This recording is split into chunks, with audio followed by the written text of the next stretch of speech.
What's up, all my chicken people? Today we're talking all things quail. That's right. A lot of people have asked inside this brooder room. You guys have seen my quail setup. We keep most of our quail inside, and let's talk about why. So let's go in and check it out.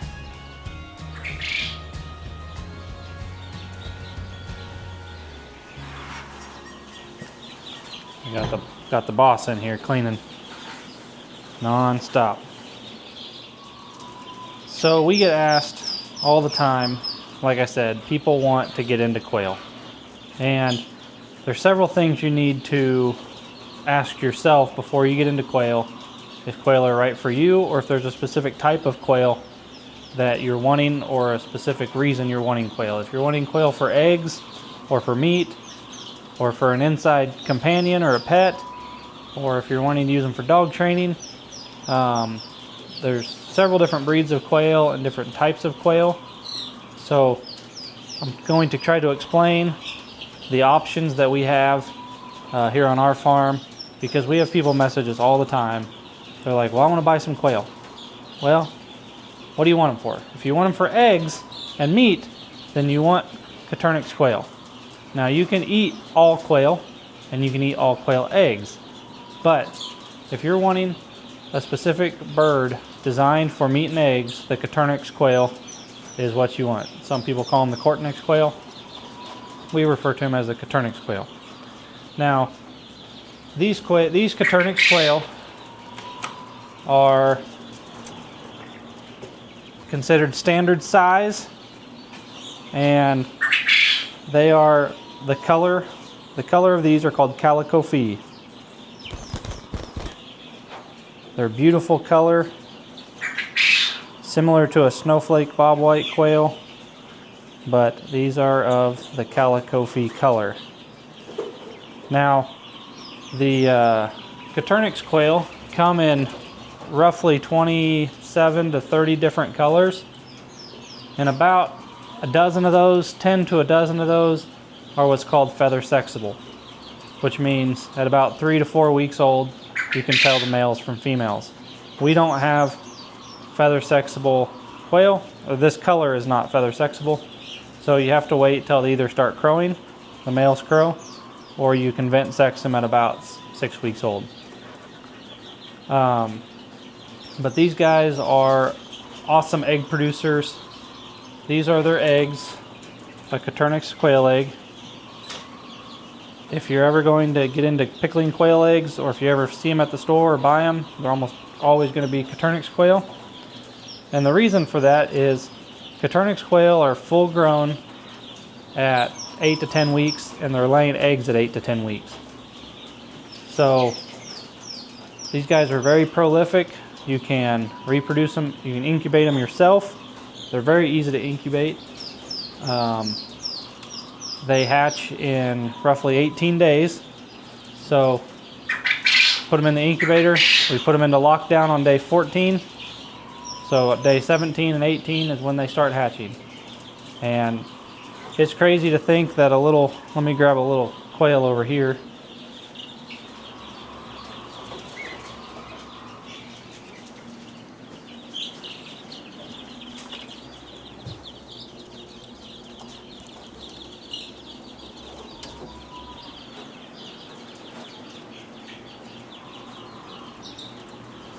This is a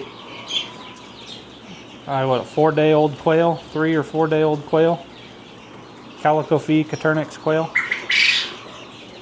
They grow. Oh, thanks, buddy. They grow so fast. They can pretty well fly out of a brooder at 2 or 3 weeks old, 2 weeks old. But when they come out of their little egg, they're just like a little ping pong ball with feathers. And very rarely do we lose any quail chicks. They're very hardy from the get-go. So we have several people that have asked about what kind of pen setup you need for Coturnix. This is our breeder tower. When we were really big into Coturnix quail, we had jumbo whites, jumbo browns, calico fee and Italians. Italians and jumbo browns are feather sexable. The jumbo whites are not, and neither are the calico fees. But it got to the point where most of our customers really didn't care about the color of quail. They just wanted quail, or Coturnix quail. So we stuck with a color that sells well at auctions, and they just look pretty. The only downside is they're not feather sexable. So there's two different sizes of Coturnix quail. There's standard, which is what these are, and then there's jumbos. Jumbos are considered a 10-week-old, 10-ounce bird. So once they hit 10 ounce, if they hit 10 ounces at 10 weeks, that can be classified as a jumbo. And their eggs are a little bit bigger, and their bodies are bigger. But most people that want to butcher quail usually tend to go for the jumbos. If you're just after eggs, then any color standards. You can mix colors, and there's tuxedos and white wings. But as for just for meat producers, if you're gonna crank out a bunch of quail to eat, then the jumbo whites and the jumbo browns are the way to go.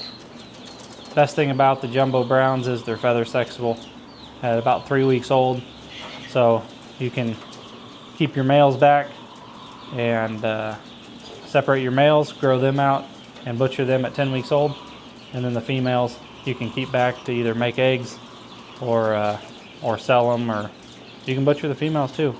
And you can butcher them after they're kind of done laying. Which brings me to my next point. The lifespan of a Coturnix quail is usually around the 2-year mark. If you're going to be breeding them, your males, you usually want to swap out males at roughly 9 to 10 months. Fertility can start dropping off after that. But females will lay up to 2 years.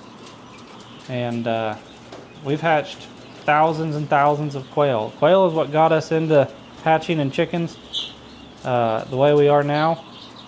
We used to have this tower set up in our garage when we lived in town, all 4 colors. We had a cabinet incubator that I made out of styrofoam, and you know, we could hatch 300 quail a week. One of the questions we get asked a lot about is this tower setup. And there's a lot of different variations of indoor quail towers. Most people raise quail in a tower setup on wire, but you can raise them outside. You just have to deal with Easter egg hunts every single day looking for eggs. But they do great outside. They love dusting. If you give them dust in here, they just make an absolute mess out of it. But this quail tower I kind of custom built, and it has like a 12% slope on the floor, so all the eggs roll to the front and I can collect them. And then underneath each one is poop trays. We clean those out every week, and so any of the poop falls through the hardware cloth, and we can compost the manure. We just use wood shavings underneath it, and it works awesome. We have a water system on the outside. We used to have a 5-gallon bucket on top with water cups, but if you have one failure in your water cup system, it'll drain the whole 5-gallon bucket on the floor. When we originally built this, it was in a building that wasn't heated, so the waters would freeze and it just turned into a nightmare. So this way, we can have the waters on the outside, we can pull them off, fill them up. As for feeders, quail waste way more feed than they actually eat. So we started using what's called a shoebox style feeder. This is what most people use. Just have a lid.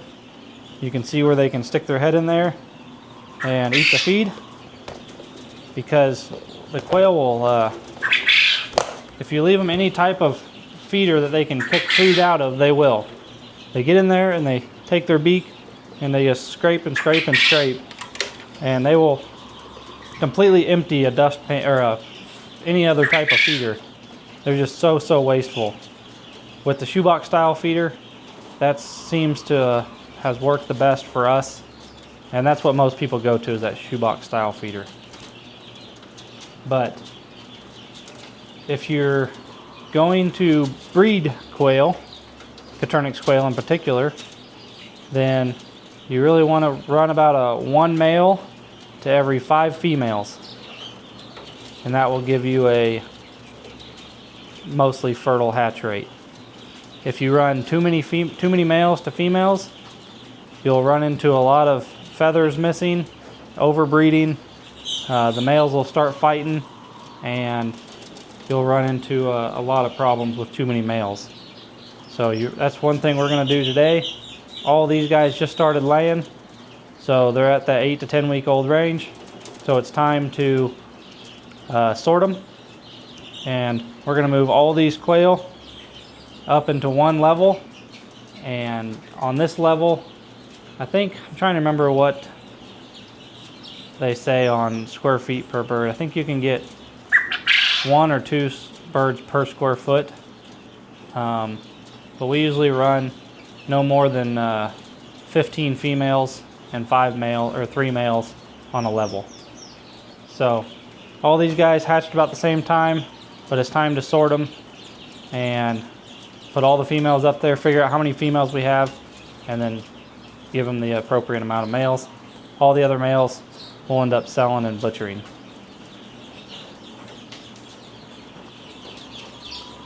During this video, you probably heard these guys crowing. Those are the males. That's the quickest way to, like that sound right there, that's a male crowing. So if you don't know how to vent sex a quail, and I'll show you here in a second how to vent sex, then they call it the old case of beer method, or beer method. Is you sit here in a lawn chair with a case of beer, and you just sit and watch your quail. And as soon as you see one crow, you reach in there, grab it, pull it out. And once they're mature enough to crow, they're going to crow about every couple minutes. So it doesn't take long to figure out males from females. But let me grab a couple here. I'm pretty sure this was the one that crowed. So, easiest way to hold them is to put the 2 legs in between your fingers, hold them upside down, and you'll see their vent back here. I don't want to squeeze too hard, but get rid of some of that. So if you squeeze on it and white foam comes out, then it's a male. That's a female because nothing's coming out. So let me see if I can't find a male real quick. So this is a male.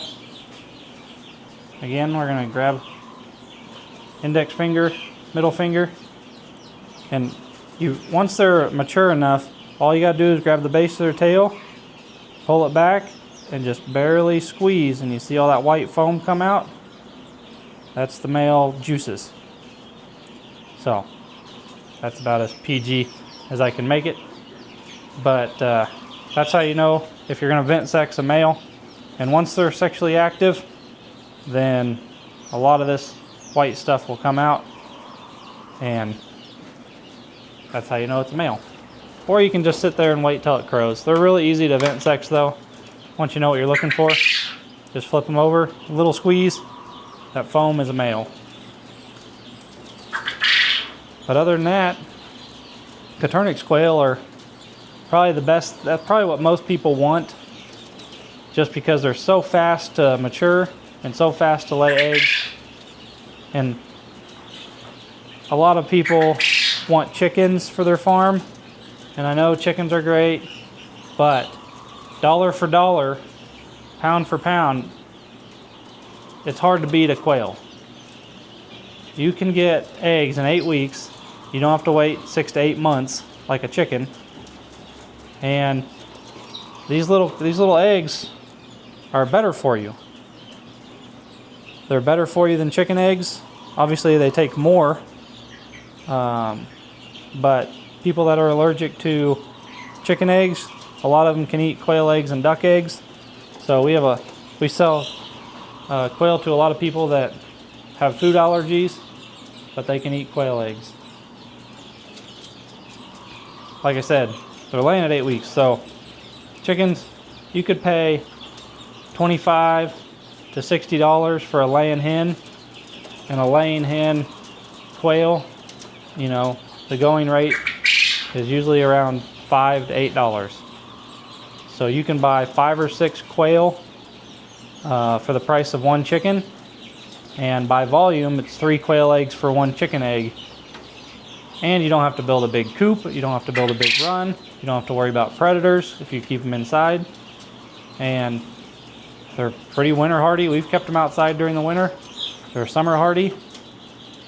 Really, I hate to tell all my chicken people that quail are better than chickens, but if you're in it strictly for eggs, you can get them cheaper, they're better for you, and if you have 5 hens, you're going to get roughly 4 eggs a day, so you're going to get more volume of egg for your dollar on quail. And they don't necessarily go through a molt like a quail or like a chicken. They're not going to shut down in the heat, they're not going to shut down in the winter if you keep them inside. If you are going to keep them inside, you need to keep them on 12 hours of light, 12 to 16 hours of light to lay. Keep a couple males, and you can just make your own in an incubator.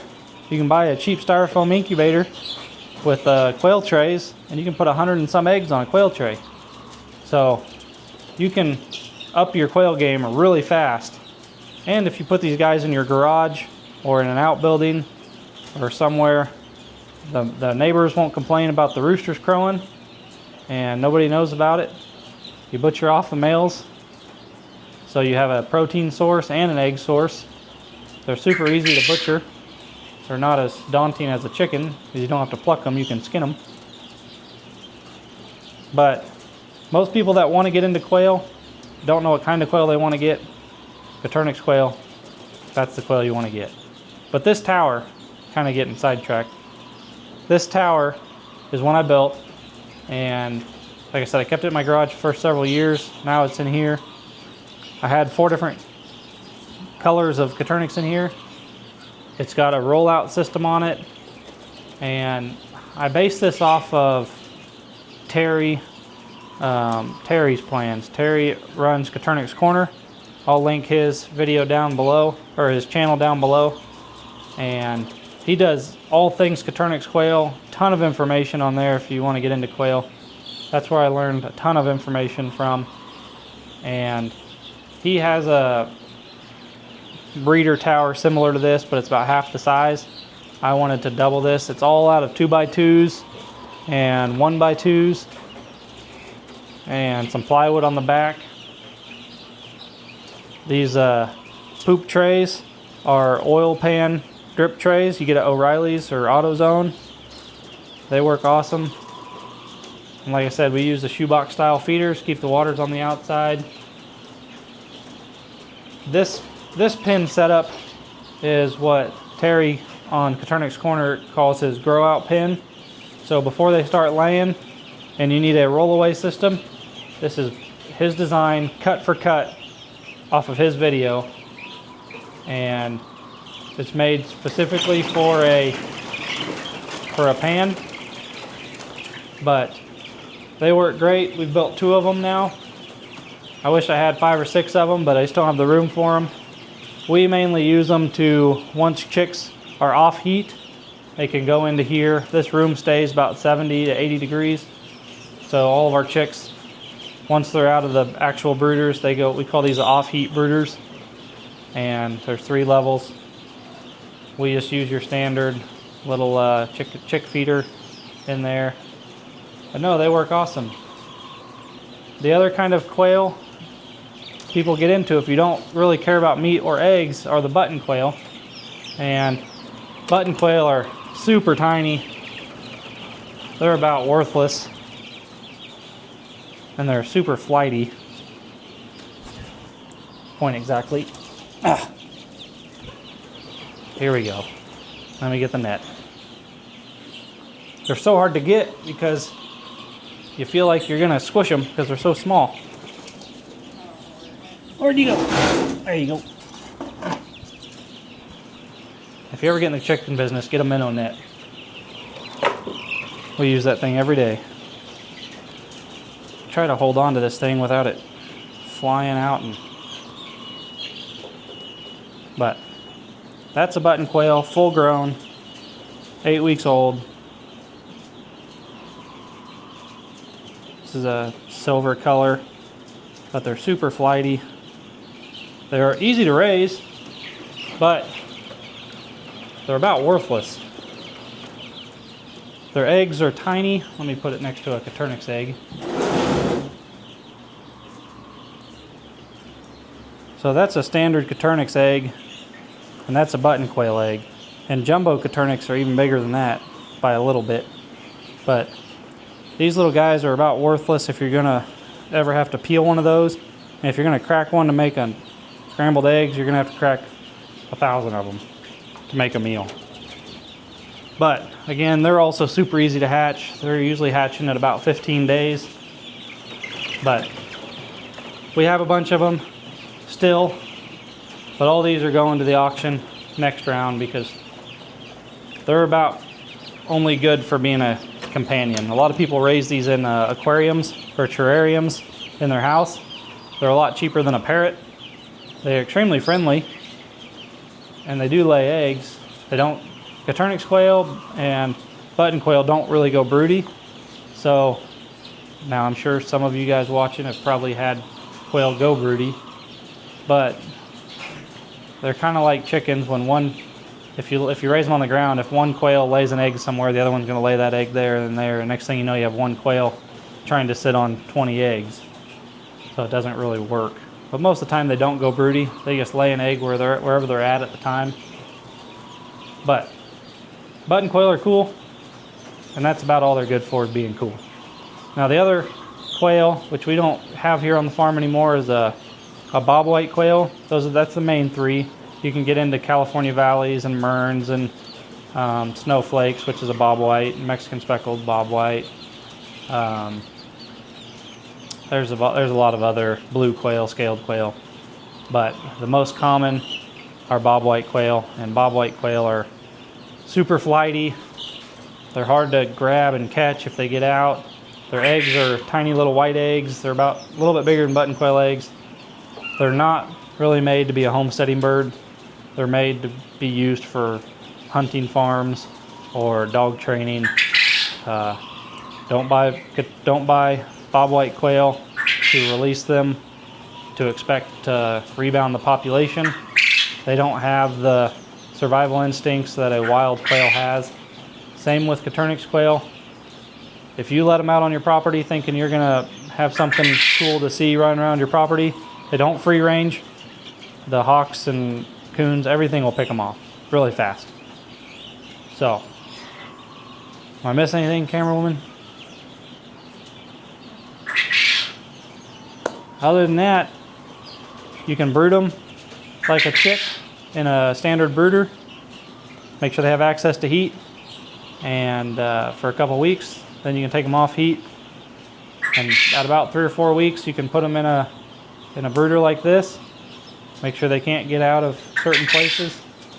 But like I said, you can raise them outside at about 4 or 5 weeks and keep them outside if you want. They love living outside on dust, but for us, for breeding purposes, we keep them in here so we can collect eggs all year round and hatch from them.